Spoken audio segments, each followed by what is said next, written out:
ರಾಜ್ಯ ಕಾಂಗ್ರೆಸ್ನಲ್ಲಿ ನಡೀತಾ ಇರುವಂತ ಈ ಹೈಡ್ರಾಮಾಗಳ ಬಗ್ಗೆ ಬಿಜೆಪಿ ನಾಯಕರು ಹೇಗೆ ನೋಡ್ತಾ ಇದ್ದಾರೆ ಕೇಳಿದ್ರೆ, ರಾಜ್ಯ ಕಾಂಗ್ರೆಸ್ನಲ್ಲಿ ಮೂರು ಗುಂಪಾಗಿದೆ.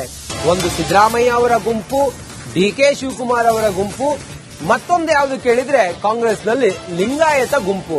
ಹೀಗೆ ಕಾಂಗ್ರೆಸ್ ಒಡೆದ ಮನೆಯಾಗಿದೆ, ಮೂರು ಗುಂಪಾಗಿದೆ.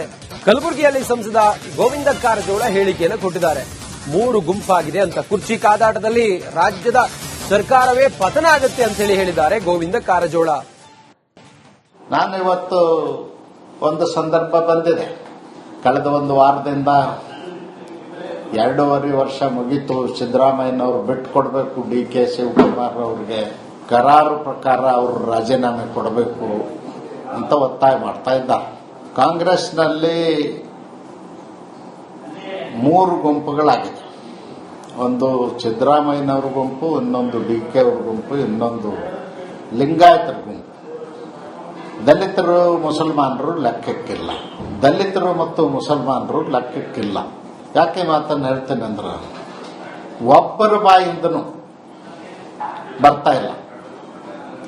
ಮುಸಲ್ಮಾನರೊಬ್ಬರು ಮುಖ್ಯಮಂತ್ರಿ ಆಗಲಿ, ಮುಸಲ್ಮಾನರೊಬ್ಬರು ಕಾಂಗ್ರೆಸ್ ಪಕ್ಷದ ಅಧ್ಯಕ್ಷರಾಗಲಿ, ಸಿದ್ದರಾಮಯ್ಯನವರು ಮುಸಲ್ಮಾನರಿಗೆ. ರಾಜ್ಯ ಕಾಂಗ್ರೆಸ್ನಲ್ಲಿ ನಡೀತಾ ಇರುವಂತ ಈ ಹೈಡ್ರಾಮಾಗಳ ಬಗ್ಗೆ ಬಿಜೆಪಿ ನಾಯಕರು ಹೇಗೆ ನೋಡ್ತಾ ಇದ್ದಾರೆ ಕೇಳಿದ್ರೆ, ರಾಜ್ಯ ಕಾಂಗ್ರೆಸ್ನಲ್ಲಿ ಮೂರು ಗುಂಪಾಗಿದೆ.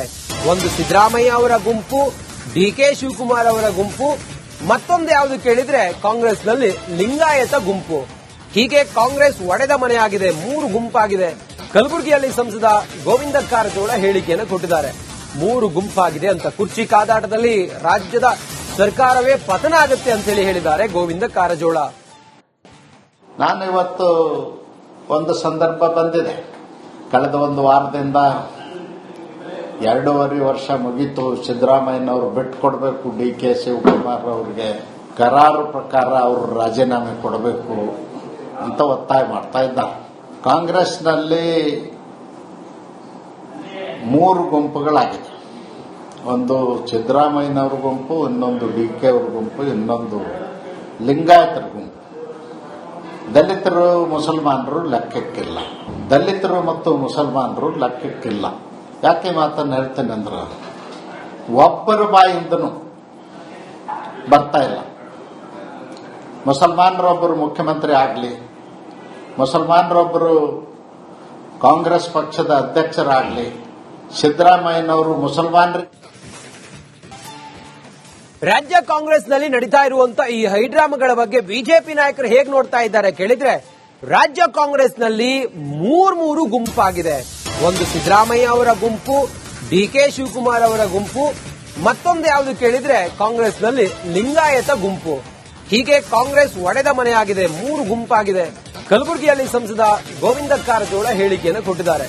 ಮೂರು ಗುಂಪಾಗಿದೆ ಅಂತ. ಕುರ್ಚಿ ಕಾದಾಟದಲ್ಲಿ ರಾಜ್ಯದ ಸರ್ಕಾರವೇ ಪತನ ಆಗುತ್ತೆ ಅಂತ ಹೇಳಿದ್ದಾರೆ ಗೋವಿಂದ ಕಾರಜೋಳ. ನಾನಿವತ್ತು ಒಂದು ಸಂದರ್ಭ ಬಂದಿದೆ. ಕಳೆದ ಒಂದು ವಾರದಿಂದ 2.5 ವರ್ಷ ಮುಗೀತು. ಸಿದ್ದರಾಮಯ್ಯನವರು ಬಿಟ್ಟುಕೊಡ್ಬೇಕು ಡಿ ಕೆ ಶಿವಕುಮಾರ್ ಅವರಿಗೆ, ಕರಾರು ಪ್ರಕಾರ ಅವರು ರಾಜೀನಾಮೆ ಕೊಡಬೇಕು ಅಂತ ಒತ್ತಾಯ ಮಾಡ್ತಾ ಇದ್ದಾರೆ. ಕಾಂಗ್ರೆಸ್ನಲ್ಲಿ 3 ಗುಂಪುಗಳಾಗಿದೆ. ಒಂದು ಸಿದ್ದರಾಮಯ್ಯನವ್ರ ಗುಂಪು, ಇನ್ನೊಂದು ಡಿ ಕೆ ಅವ್ರ ಗುಂಪು, ಇನ್ನೊಂದು ಲಿಂಗಾಯತರ ಗುಂಪು. ದಲಿತರು ಮುಸಲ್ಮಾನರು ಲೆಕ್ಕಕ್ಕಿಲ್ಲ. ದಲಿತರು ಮತ್ತು ಮುಸಲ್ಮಾನರು ಲೆಕ್ಕಕ್ಕಿಲ್ಲ.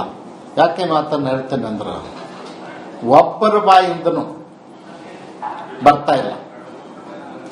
ಮುಸಲ್ಮಾನರೊಬ್ಬರು ಮುಖ್ಯಮಂತ್ರಿ ಆಗಲಿ, ಮುಸಲ್ಮಾನರೊಬ್ಬರು ಕಾಂಗ್ರೆಸ್ ಪಕ್ಷದ ಅಧ್ಯಕ್ಷರಾಗಲಿ, ಸಿದ್ದರಾಮಯ್ಯನವರು ಮುಸಲ್ಮಾನರಿಗೆ.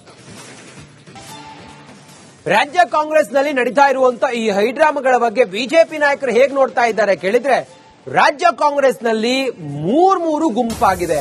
ಒಂದು ಸಿದ್ದರಾಮಯ್ಯ ಅವರ ಗುಂಪು, ಡಿಕೆ ಶಿವಕುಮಾರ್ ಅವರ ಗುಂಪು, ಮತ್ತೊಂದು ಯಾವುದು ಕೇಳಿದ್ರೆ ಕಾಂಗ್ರೆಸ್ನಲ್ಲಿ ಲಿಂಗಾಯತ ಗುಂಪು. ಹೀಗೆ ಕಾಂಗ್ರೆಸ್ ಒಡೆದ ಮನೆಯಾಗಿದೆ, ಮೂರು ಗುಂಪಾಗಿದೆ.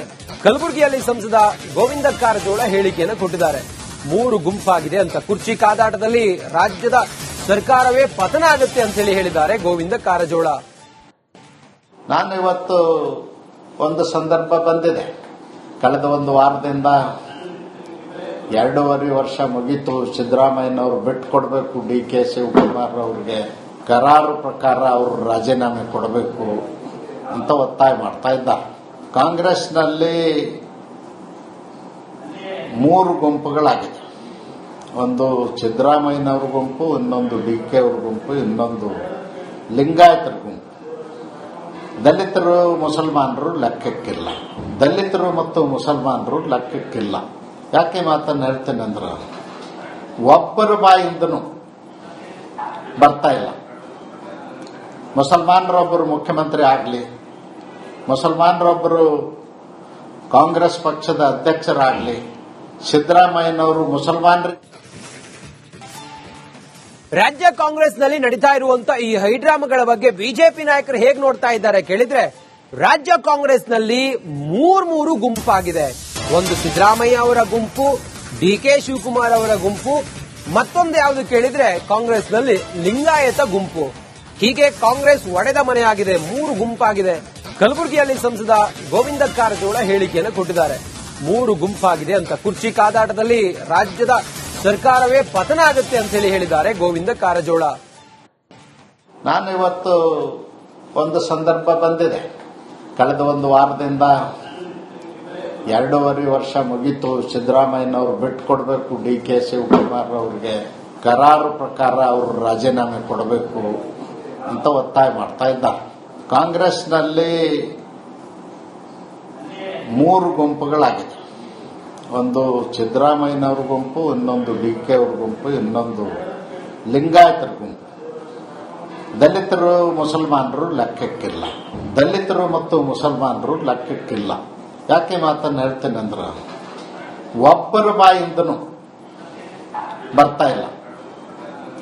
ಮುಸಲ್ಮಾನರೊಬ್ಬರು ಮುಖ್ಯಮಂತ್ರಿ ಆಗಲಿ, ಮುಸಲ್ಮಾನರೊಬ್ಬರು ಕಾಂಗ್ರೆಸ್ ಪಕ್ಷದ ಅಧ್ಯಕ್ಷರಾಗಲಿ, ಸಿದ್ದರಾಮಯ್ಯನವರು ಮುಸಲ್ಮಾನರಿಗೆ.